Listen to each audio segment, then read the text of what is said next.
convidar você a abrir a sua Bíblia comigo no livro de Mateus, Evangelho, segundo escreveu Mateus, capítulo 24.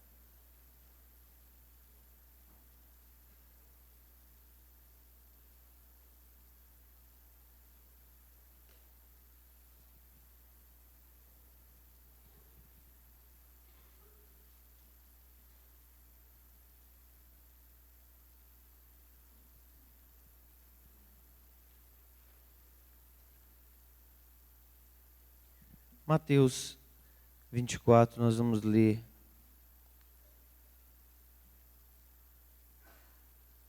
a partir do verso 10.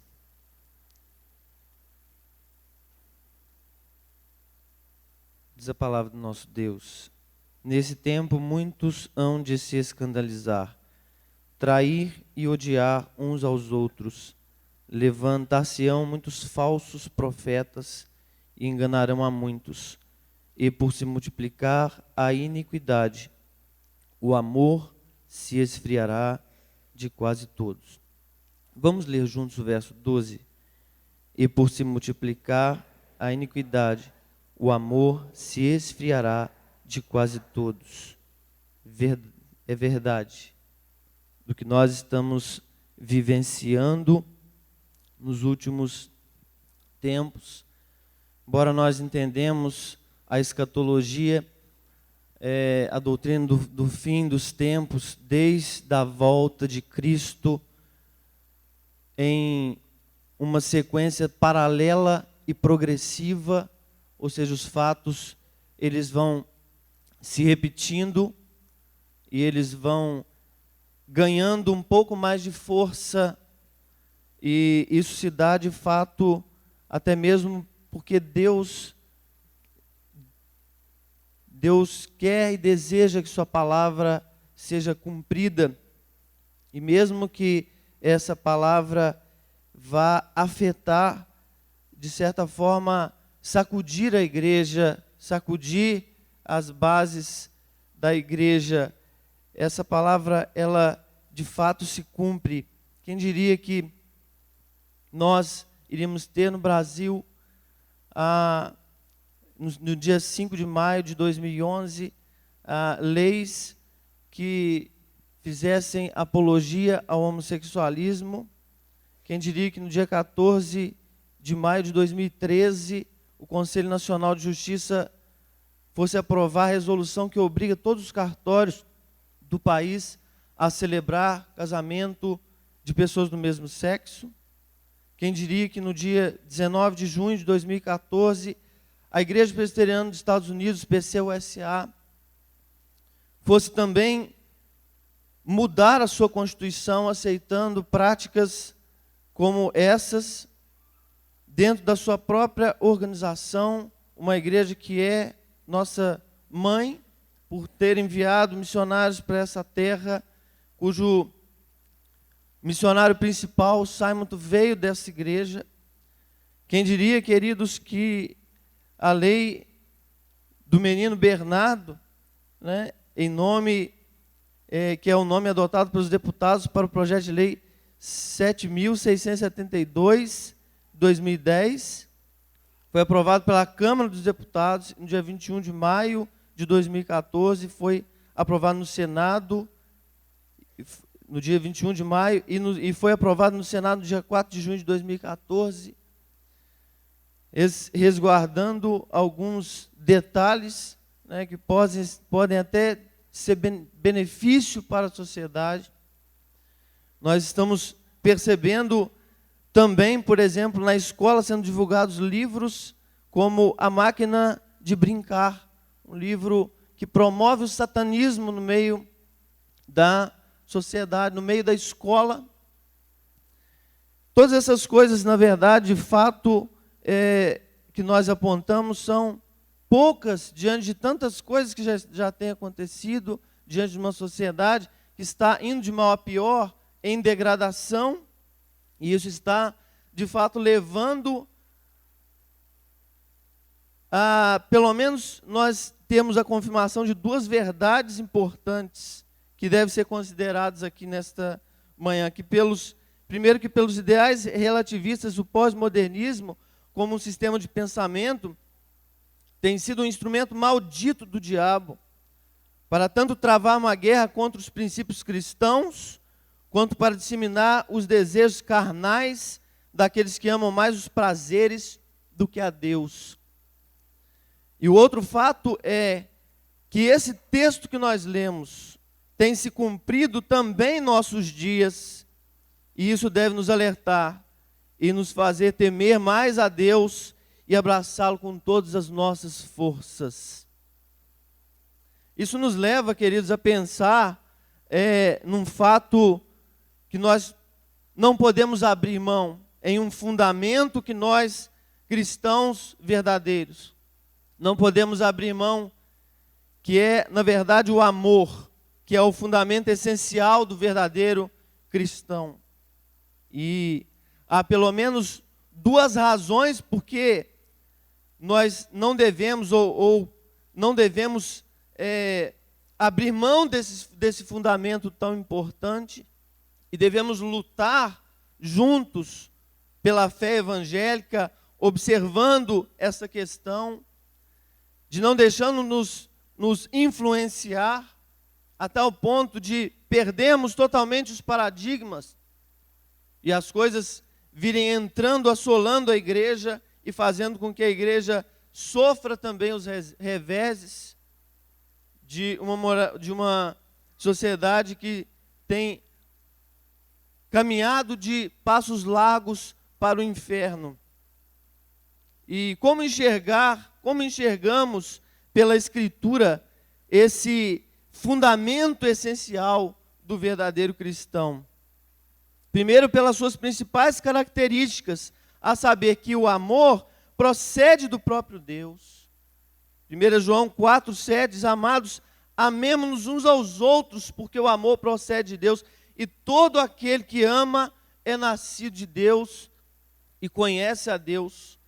Em outras palavras, se o Espírito de Deus está habitando em nosso coração, então o amor de fato vai ser semeado no seu coração, vai ser expandido na sua vida, e esse amor também, ele é um mandamento de Deus, ou seja, não é uma opção em que eu e você possamos escolher, não é uma opção pessoal, é um mandamento, e diz Jesus em João 13:34, novo mandamento vos dou, que vos ameis uns aos outros, assim como eu vos amei, que também vos ameis uns aos outros. Mas também não só pelas suas características, esse fundamento essencial é demonstrado, mas também pelos seus efeitos que ele produz no cristão. E eu quero destacar aqui também dois efeitos que são de fato importantes. O primeiro é que ele reflete Jesus em nós. João 13:35, nisto conhecerão todos que sois meus discípulos, se tiverdes amor uns pelos outros. E aí é importante frisar duas realidades. Primeiro, os iníquos que são apóstatas, que vão indo de mal a pior, de uma maneira irremediável pelo mundo, disseminando a iniquidade, fazendo crescer o volume de iniquidade que causa o esfriamento do amor. Mas também temos a realidade dos iníquos escolhidos, que têm respondido ao chamado e carecem de testemunho cristão autêntico.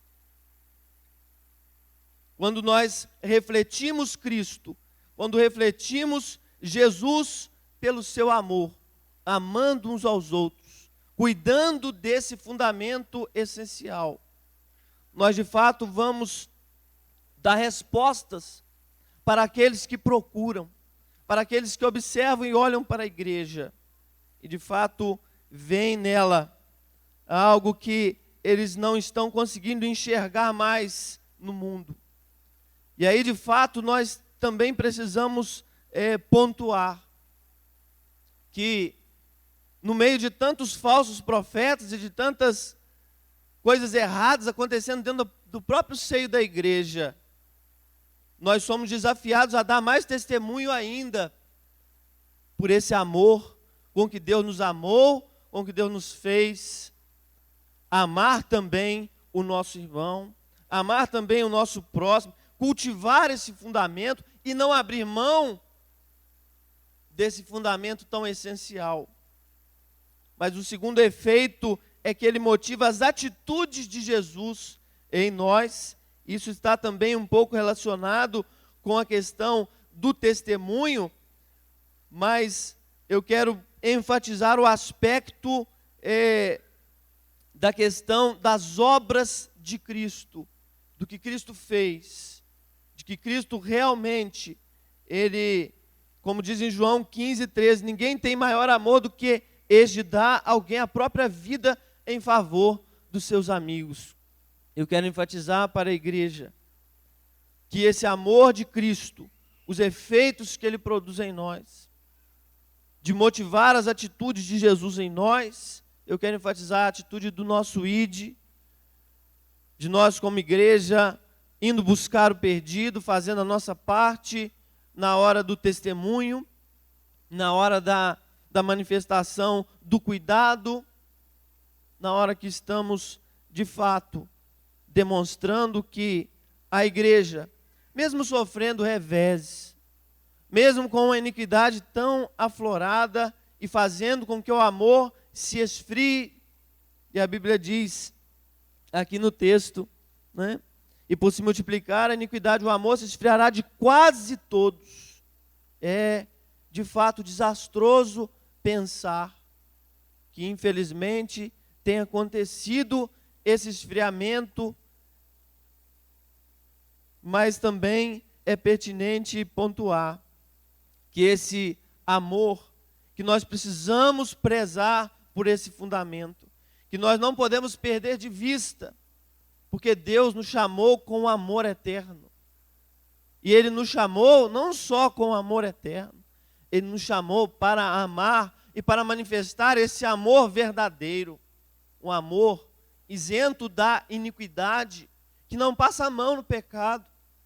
O amor de Deus, ele é diferenciado, queridos. Por quê? Porque ele é cheio de misericórdia. A justiça de Deus, ela é diferenciada, porque ela é cheia de misericórdia. Deus um dia há de sim, de executar juízo.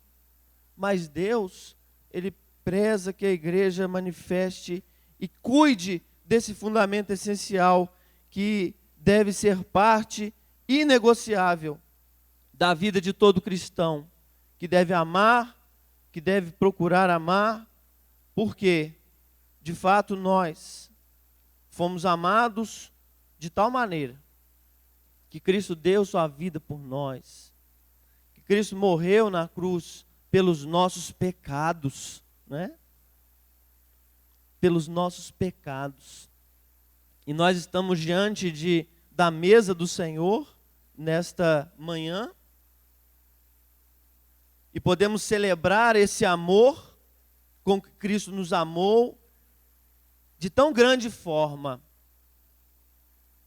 trazendo memória e trazendo recordação desse fato tão glorioso que no passado nos trouxe vida. Jesus nos amou com amor tão grande, que Ele nos amou ainda nós sendo pecadores. E Ele de fato está aqui nesta manhã e deseja com que esse amor seja mais aperfeiçoado no seu coração, que esse amor seja mais arraigado na sua vida. Esse amor que de fato eu e você precisamos para vencer nesse mundo tão mau, de tantas iniquidades, de tanta tendência ao esfriamento, de tantas coisas, de tantas antinomias, de tantos fatores contraditórios, tantas coisas que Deus tem se aborrecido, mas tem preservado a sua igreja como seu instrumento do amor dele. Amém? Vamos, queridos, nesse momento, celebrar a ceia do nosso Deus, a ceia do nosso Senhor.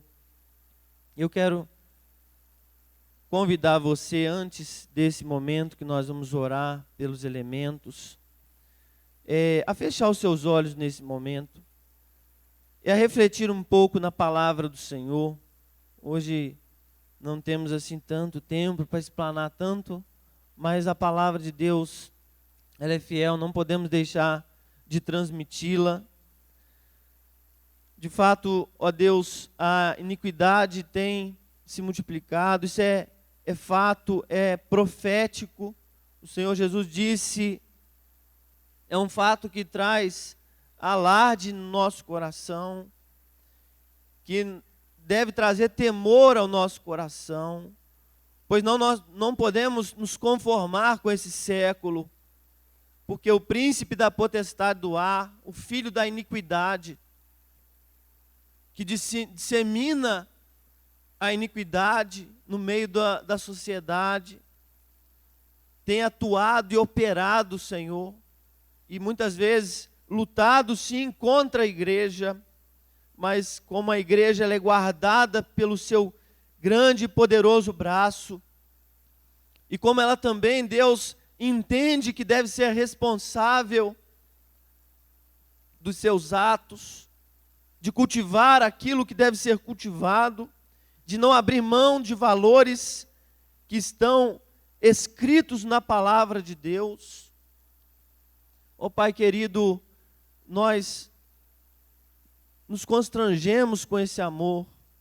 Nós te pedimos, Senhor, que nos faz temer mais cada dia a sua palavra, o seu ensinamento, não deixando nos enganar pelas aparências, ó Pai, exteriores, porque muitas vezes as pessoas aparentam, Senhor, até muita bondade, até muitas virtudes, inclusive, mas estão, de fato, afundadas na iniquidade, e isso traz um esfriamento do amor.